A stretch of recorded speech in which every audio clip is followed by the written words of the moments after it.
Rýchlosť, precíznosť, spoľahlivosť. Už 15 rokov vám spoločnosť TomTom prináša GPS navigácie tej najvyššej kvality, ktoré si našli tisíce spokojných zákazníkov. Avšak nechceme byť iba najlepší, chceme byť inovatívni. Preto teraz prichádzame s najnovším revolučným modelom. Kapitán TomTom.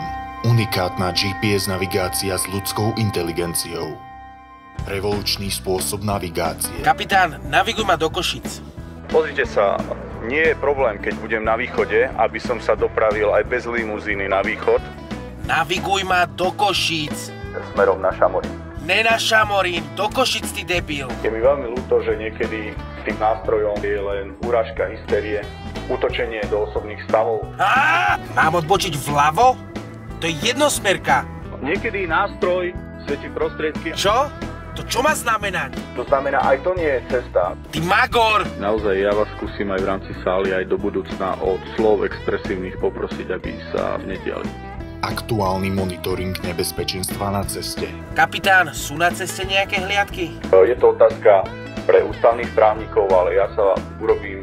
Sú na ceste nejaké hliadky? Prepáčte, ja už neviem lopatistickejšie vysvetľovať situáciu, ako sa snažím. No tebe musí úplne jebať. Nebudem iný, občas sa zakopcem, občas poviem úprimne niečo iné, ale to som ja.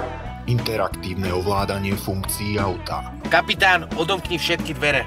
Ja v živote otváram dvere postupne a vždy vidím potom, ktoré dvere mám otvoriť ďalej.